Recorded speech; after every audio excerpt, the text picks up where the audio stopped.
Right, let's take a look at chapters 3 and 4.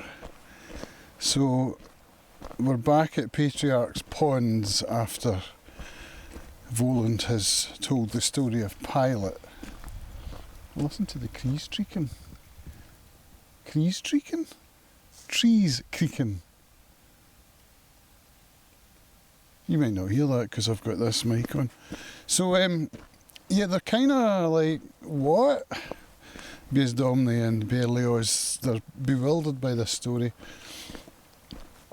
And they say, well, that's not how it went down in the Gospels. And Voland's like, well, you know, we've already established that Jesus wasn't real, so why would the Gospels be real? Besides which, I know that's not how it went down because I was there. So they're like, he was there? This guy's off his trump. So Berlioz decides he's going to go and basically inform on this foreigner who's claiming to be a black magician. But before that, Voland asks them if they believe that the devil's real. And Beelzebub's like, no, of course not, of course not. Which is quite funny because it's the devil that's asking him that, isn't it? So, is there not a saying that the devil's greatest trick was tricking people into believing that he wasn't real? Something like that. Except in this instance, he's trying to get them to believe that the devil is real. So yeah, it's not quite the same thing. But yeah, so Berlioz decides he's going to go. Now remember that Voland had predicted Berlioz's death by decapitation. He'd mentioned cryptically that it was too late to stop because Anushka had already spilled the oil. So what does that mean? Well, we're about to find out. Earlier on they discussed the 5 proofs that God doesn't exist, which come from Immanuel Kant, and that Kant, in refuting them, came up with his own 6th proof. And this chapter is called the 7th proof. So when Berlioz is heading off to the phone box, the devil's just said to him that there is a 7th proof, which is just about to reveal itself. And by the way, please believe in the devil, would you? So Berlioz goes off to make the call. And I don't remember the apparition that appeared to him in the earlier chapter. Well, that apparition appears again, but this time is more real. This is another character that we don't have the name of yet, but this is one of Voland's crew. He's described as wearing dirty trousers that are so short that you can see his dirty socks, a jockey cap, and is he wearing his pince-nez? At that point, I don't think he is quite yet. He soon will be. So this chap says to Berlioz, oh, do you want to come through the turnstile? And Berlioz puts his hand on the railing and slips on some oil. As he slips, he falls onto the tram rails. The tram's heading towards him, being driven by a woman. This was another prediction of Voland's. And he ends up being killed by decapitation when the tram runs over him.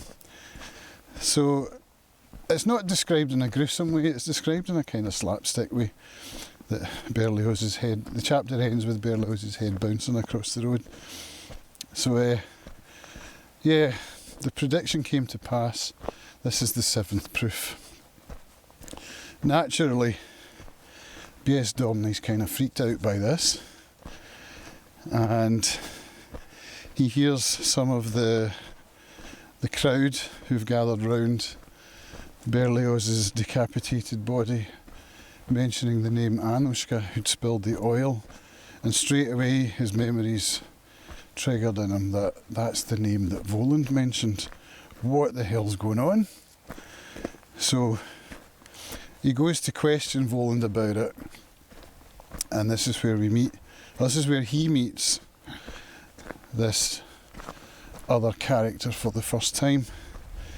And they're in the park, back at Patriarch's Ponds, and the character says, well no, B.S. Domney's like, what have you done, Voland? What's the script here?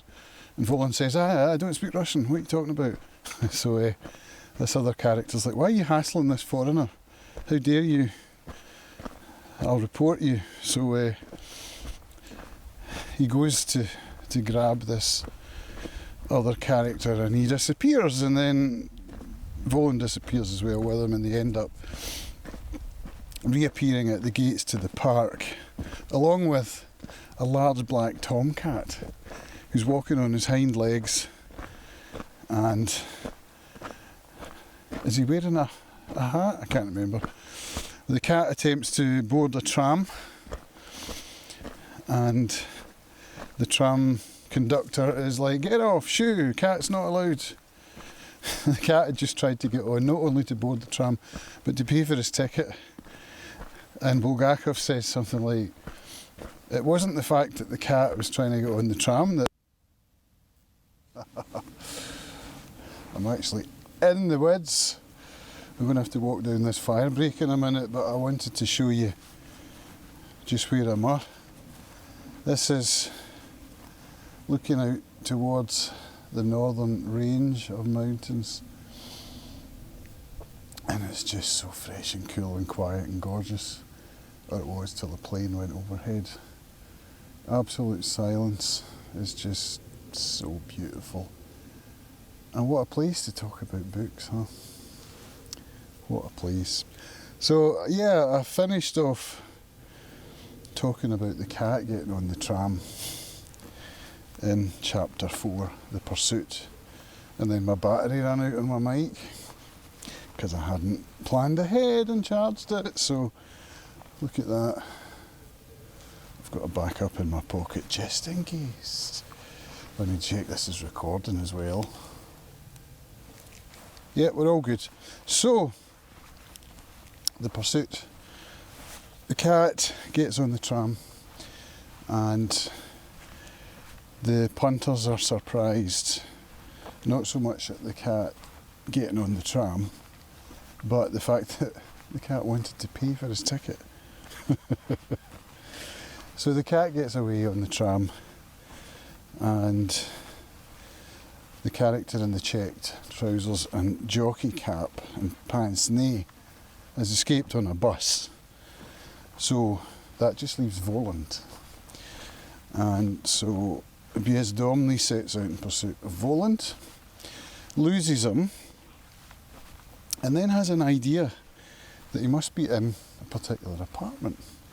So this is curious to me. Where is this idea coming from? Is he being manipulated by Voland, or is he mad? That's a question to contemplate. So he heads to this apartment. It's at 1347, I think. And he goes in and he thinks, well, of course, Voland's going to be in the bathroom, isn't he? So he goes into the bathroom, and there's a woman in there standing naked in the bath, soaping herself with a loofah.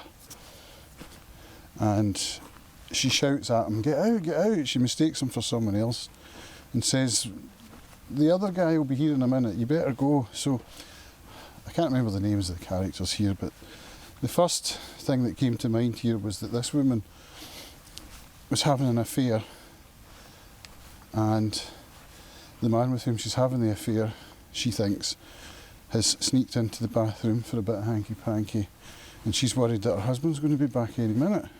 But on reflection,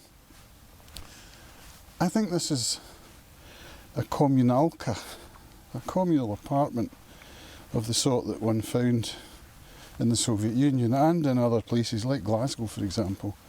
The Glasgow tenements, for example, are quite a good example of how that was in Scotland.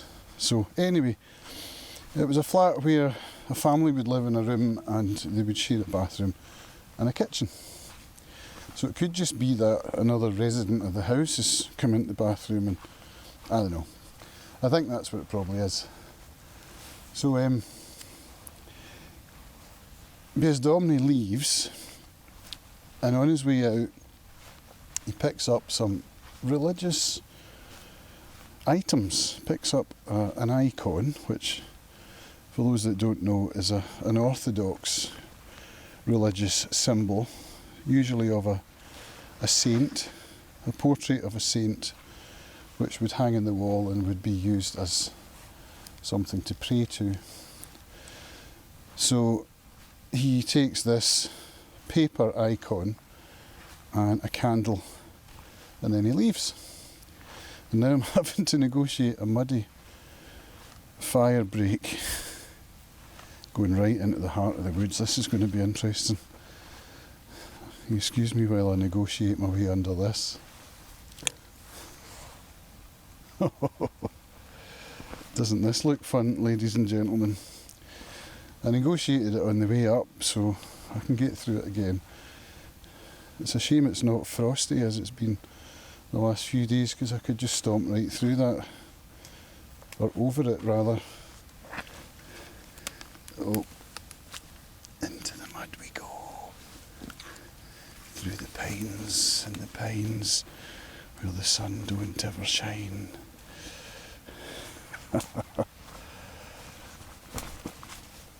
Right, I'll put up a link to the route, by the way, because I'm tracking this on my GPS watch, so you can see where I've been using the route finder on the Garmin app. Right, I think we're through the worst. Right, so Bezdamni's left with the icon and the candle, and then he thinks to himself, well, whoa, maybe he's in the Moskva River. Of course, why would you think otherwise? So he heads to the Moskva River. He leaves his clothes by the bank, asks a tramp to look after his stuff, and then jumps in the river. Actually dives in the river. Says that he does a swallow dive. So once he's in the river, it's so cold he thinks he's not going to reach the surface again. But he does. And he climbs back out the river, only to find that the old tramp is gone, taken his clothes and left a pair of long johns, a shirt of some description, the candle, the icon, and a box of matches. So it's like Voland is in his head, the devil is in his head, and he's kind of leading him along to get him into a certain state. That's kind of how I'm interpreting this. So he ends up running around Moscow after that in a pair of long johns with a candle and shouting about the devil.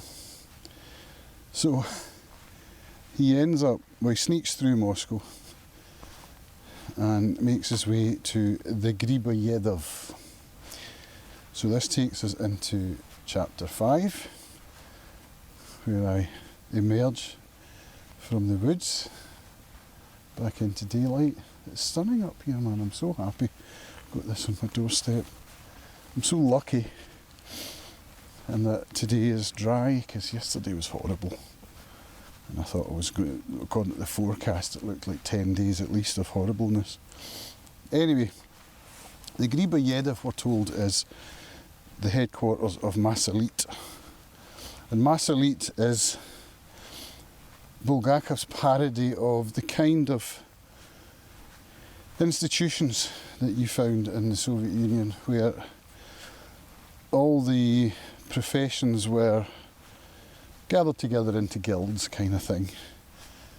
And it wasn't so much so that the writers could mentor each other and support one another, it was more of a kind of surveillance idea. So that's how I'm taking that, and I think it's based on the Soviet Association of Proletarian Writers, or the Russian Association, RAP it's called, R-A-P-P, Russkих Pisatelей. So that's where Masalit is headquartered, and you remember that Berlioz was chairman.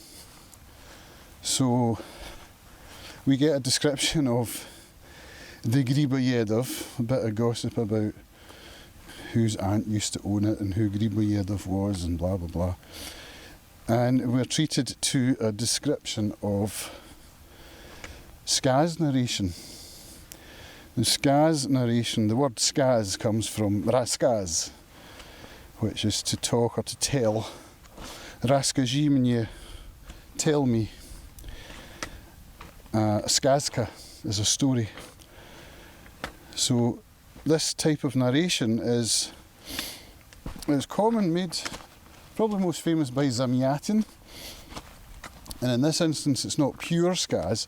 So think of the example that I found when I looked it up was The Adventures of Huckleberry Finn, where the story is told by a 14-year-old boy in the first person, or one of my favourite novels, James Kelman's How Late It Was, How Late, where the story is told by a working class Glaswegian unemployed guy called the Bold Sammy, and it's told in the Scots dialect, and that's kind of what the Skaz narration's about. It's where the story's told in dialect by kind of lower class narrator, unreliable narrator, so you're getting a kind of, yeah, you're getting a story that's not,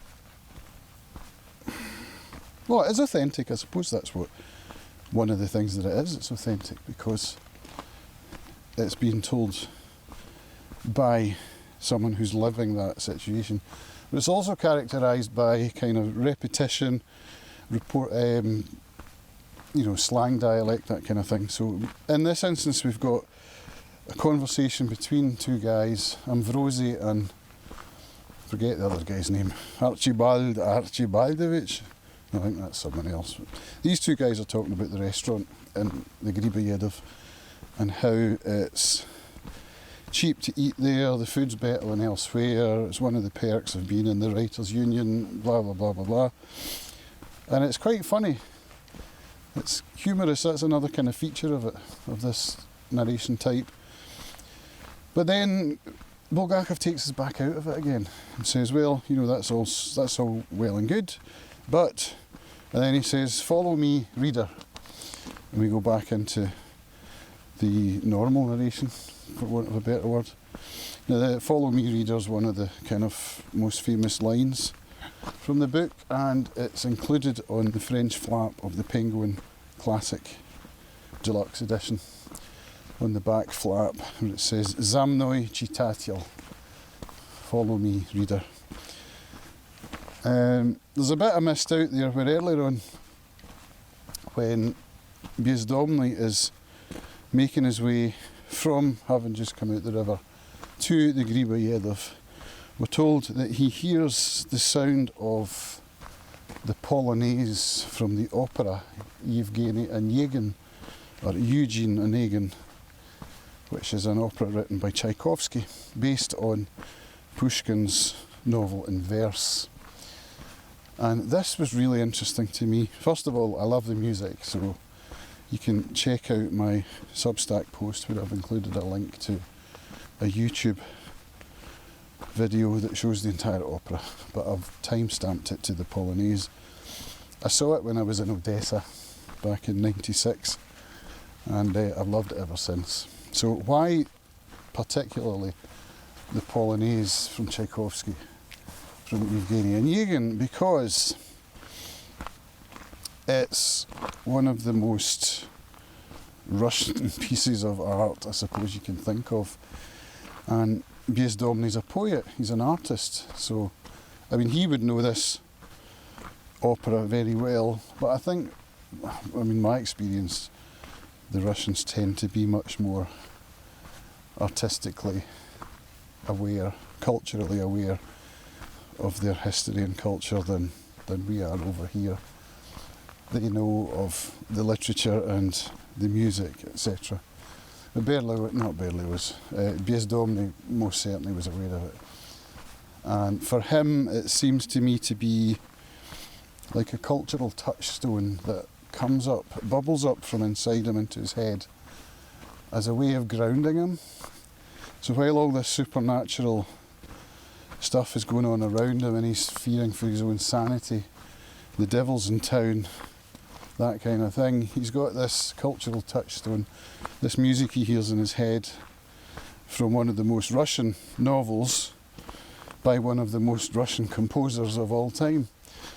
So that's how I'm taking that. And interestingly, I've been watching Stranger Things over the past few months, and I'm at season 4 now, and in season 4 music plays a very big part, particularly Kate Bush's Running Up That Hill, and it's used as a means of doing exactly what I've just described. So one of the characters finds herself in a dark world, a supernatural world, and the music is used to bring her back, to touch her back onto reality.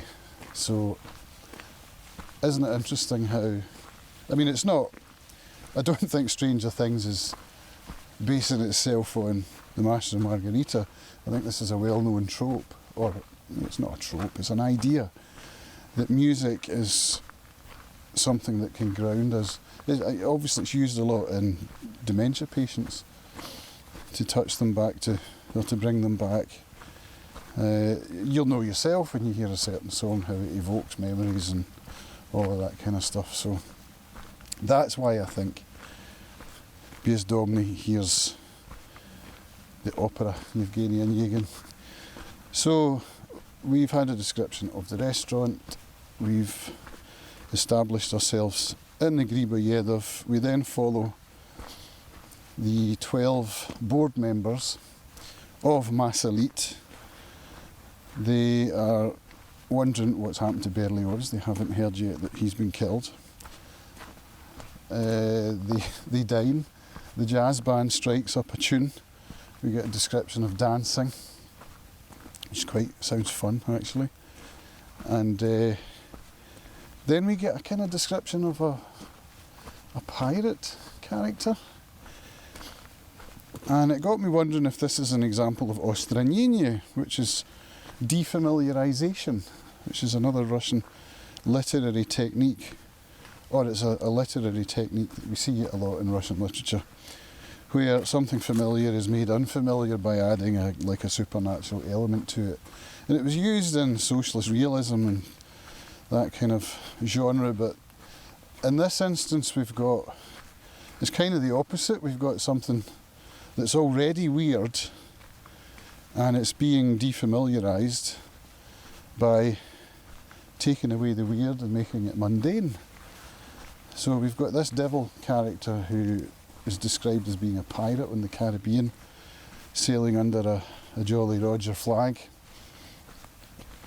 And then it flips and we get narration about the iron fence outside the Griboyedov and a guy with bloodshot eyes and just mundane things, so that the pirate is unpirated and made ordinary, so to speak, or the devil is made ordinary. That's kind of how I'm reading that. And then we get a shout, Berlioz, and all of a sudden the word is spreading that Berlioz has been killed. The 12 board members get together and discuss who's going to take over. It's going to be, what's his name, Zabuidin, something like that. So he'd been called away to go to the morgue to identify the body, or I don't know why, but he was called away to the morgue and he comes back, and so he's like, yeah, Jaldibin, I think it is, I'm going to take over, they decide. And then Piers Domney appears in his long johns and his tattered shirt with his candle, shouting, everybody look out for this consultant. His name starts with a W, I can't remember his name, but he killed Berlioz and he talked about Pontius Pilate and he predicted Berlioz's death by decapitation, and Anushka spilled the oil, and everyone's like, what? Who is this guy? Piers Domney's gone mad. Let's call for a doctor. So that's what they do, and Piers Domney ends up getting put away in a mental asylum. And there we go, we've reached the end of chapter 5. So that's where we're going to leave it for this particular episode. and we look forward to learning more. Curious what you think of the novel so far. Are you reading along on my Substack? So that's mainly where I'm going to be posting information and what have you. There's also a link there to other resources that I'm using to help me understand the novel better, which is, I'm having a great time with it. Absolutely brilliant. And I hope you are too, because it's a banger. Thanks for watching. I'll see you in the next video. Bye.